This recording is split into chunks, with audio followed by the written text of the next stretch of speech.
Today, we're going to talk about the opposite of faith. What is the opposite of faith? Fear. Here's Abram, a faithful man, and yet in one short chapter, he's already acting in fear. Let's find out how we can learn from this great man and not do what he did. Welcome to Everyday Truth with Kurt Skelly. We believe the Bible is true and relevant to everyone, everywhere, every day. If today's conversation is a help to you, take a moment to leave a review or share it with a friend. Thanks for listening. Now, let's join Kurt for today's episode. Hey friends, I'm here in the kitchen/dining room of my son-in-law and daughter's home in Charm Haven, Australia. You can look that up on the map. It's beautiful. It's called the Central Coast, and we're right by the ocean. But had a good weekend of ministry in New Zealand. Thanks for joining me for that. We're in Genesis chapter 12 today, and we're going to hurry because it's one story that completes Genesis 12, and it's a lapse. It's a little bit of a lapse in Abraham's stellar faith. We've learned that Abraham has traveled, Abram, from Ur of the Chaldees through Haran, now to the Promised Land. He's made his way south. He's gone through places like Shechem and Bethel. And now he encounters an issue in this land to which God had called him.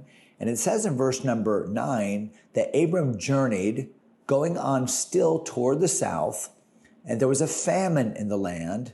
And Abram went down into Egypt to sojourn there, for the famine was grievous in the land. So, it's easy to kind of judge these Bible characters through our Western eyes because we've really never experienced famine, at least not in the United States, not in any significant way. A famine in those days meant no food, meant you were going to die. And so the circumstances were dire for sure. And I wonder what was going through Abram's mind. After all, God led him there. And we've learned already that the Canaanite was in the land. So God led him to a place where there were potential problems, some enemies lurking. But not only that, God led him to a land, and almost immediately after he had claimed the land, had called out to God, had worshiped him publicly, the problems began to come, famine in the land. And I think it's an important principle for you and me because sometimes as we follow the Lord, we go to those places and do those things that God has called us to do, that sometimes circumstances don't get better. In fact, sometimes they even get worse. And if you are trying to ascertain God's will in your life always by the circumstances that ensue after you've made good and godly decisions, then you're really going to live a roller coaster life because circumstances are not a good criteria by which to determine the validity of God's will. And here's Abram, and a man that has been exhibiting so much faith. In fact, we associate faith with Abraham, famously in Romans chapter 4. Paul uses him as the stellar example of faith. And yet, here in the opening chapter about his life, we find that half of the chapter deals not with his faith, but with his fear. And understand this, the opposite of faith is fear. The opposite of faith is fear. So this famine comes, and instead of trusting the Lord, Abram fears and trusts his own scheming. I've got to go to Egypt. We're going to see this as a theme throughout the story of Israel, is that they look to Egypt for help. I think about Jacob, remember, Abraham's grandson that went to Egypt. And while God used some of that and certainly used the story of Joseph and all of it to protect them, he had to call them out of Egypt. Egypt was not the place that God wanted them to go or to land. And in fact, even Jesus, remember, went to Egypt with Joseph and Mary after the Herod thing, and God called him out of Egypt. This was all prophetic. I think about Zedekiah, the last king of the Judah kings before the Babylonian captivity, the final destruction of Jerusalem, and how he was leaning on Egypt. Even Jeremiah was brought to Egypt. So throughout the Bible, we see Egypt as a picture of the world, as a picture of the world's resources, and how that God has called us to a place where we have to look up. In fact, Moses said that very thing to the people. God said that thing through Moses to the people when they were coming out of Egypt. And God basically said to the people, my land is not like Egypt. In Egypt, there's a river, the Nile River. They worship it because there's always water. The Nile River always has water. So you don't have to look up. You look down. If you want more water, you just dig tributaries from the Nile River. And God says, where I'm calling you, the promised land, the rains come. And when you disobey, the rains don't come. And so you're going to a land where you're forced to look up and to trust me. But Abram is not trusting the Lord here. The famine comes and he fails in his faith. Watch what he does in verse number 11. And it came to pass when he was come near to enter into Egypt, that he said unto Sarai, his wife, behold now, I know that thou art a fair woman to look upon.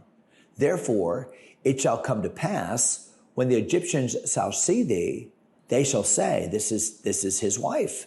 They will kill me, but they will save thee alive. Say, I pray thee, thou art my sister, that it may be well with me for thy sake, and my soul shall live because of thee. And it came to pass that when Abram was come into Egypt, the Egyptians beheld the woman, that she was very fair. The princes also of Pharaoh saw her and commended her before Pharaoh. And the woman was taken into Pharaoh's house. And he entreated Abram well for her. He had sheep and oxen and donkeys and men servants and maidservants and more donkeys and camels. And the Lord plagued Pharaoh and his house with great plagues because of Sarai, Abram's wife. And Pharaoh called Abram and said, what is this that thou hast done unto me? Why didst thou not tell me that she was thy wife? Why did you say, she's my sister? So I might have taken her to be my wife. Now therefore, behold, thy wife, take her and go thy way. And Pharaoh commanded his men concerning him. They sent him away and his wife and all that he had. What a story. So what can we learn from this lapse of faith in Abram's life? They're going to Egypt. Egypt's looking at his wife. She's gorgeous. And think about this. She's 65. So she's 10 years younger than Abram. We know that Abram was 75 when he went into the land. So here's this 65-year-old woman. Boy, she must have been using some good products on her skin because she still looked good. And Abram said, here's my fear. My fear is you are so pretty that when we get to Egypt, they're just going to look at you and want you, and they're going to get rid of me. So Abram is inventing this scenario. Now, the fact is that scenario did take place. They did recognize her beauty. They did want to give word to Pharaoh that here's this beautiful woman. But could it be that Abram actually created this situation? Because he is hypothetically imagining that they're going to kill him. But the Bible never says that. Now, they do recognize that she's fair. They do recognize that they want to commend her to Pharaoh. But maybe the fact that Pharaoh took her was more a consequence of Abram's lie than it was his imagination. And boy, that's what fear does. Fear imagines things. Fear makes a big deal about the what ifs of our life. And maybe that's where you are today. Maybe you're looking at your future and your quote unquote logic is coming into play and you're thinking, I can't do this. I can't go there. I can't trust God in this. What if? So Abram is making a series of faithless decisions. A decision based upon circumstances, famine, a decision based upon potential outcomes, hypothetical situations like with Sarai, And he's digging this hole for himself. And what is his scheme to get out of this? Well, his scheme is, number one, I'm going to sojourn.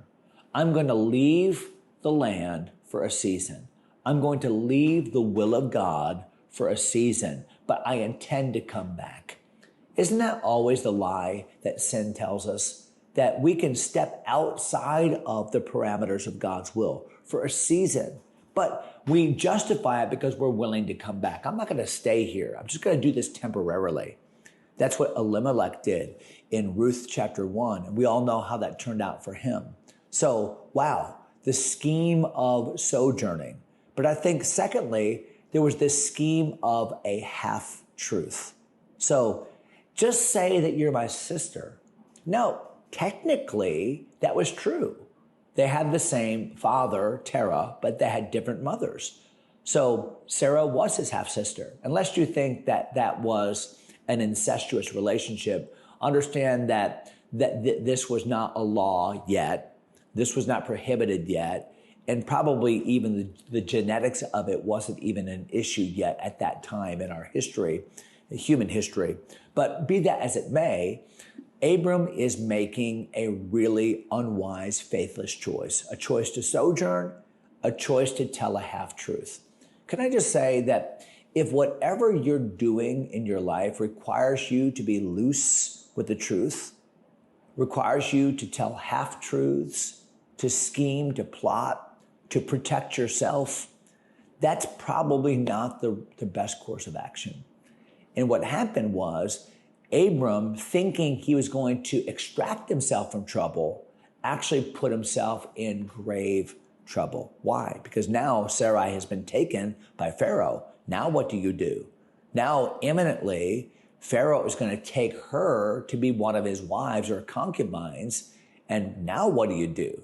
Now he is completely helpless. So he has put himself in a situation that he can't get himself out of. So what does God do? God plagues Pharaoh. God inserts himself. God mercifully, graciously, and powerfully does for Abram what Abram could not do for himself. And I think, how many times has God done that for you? How many times has God done that for me? Where because of my own bad decisions, my own scheming, my own departure from what God has told me to do, God has graciously and mercifully and powerfully created a situation whereby I can come back. And that's exactly what happened here. And God actually used it for Abram's good. He collected resources in Egypt, and it ended up being a good circumstantial decision for him, but not because of his scheme, not because of his departure from the will of God, but because of God's marvelous grace. We find the same thing happened to Israel when they came out with all kinds of stuff from the Egyptians. God's marvelous grace. So let's think about this passage in terms of our faith. And let's not be so quick when troubles arise in our lives to automatically assume I must not be in the will of God. I need to step out for a season.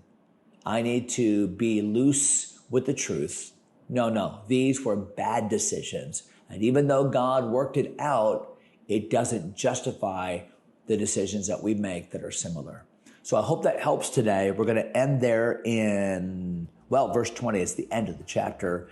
And we'll talk about Abram coming back out of Egypt tomorrow and some more trouble that he faces, but you'll have to wait for that episode. Until then, God bless you, my friends. Have a great day in the Lord, and we'll see you next time.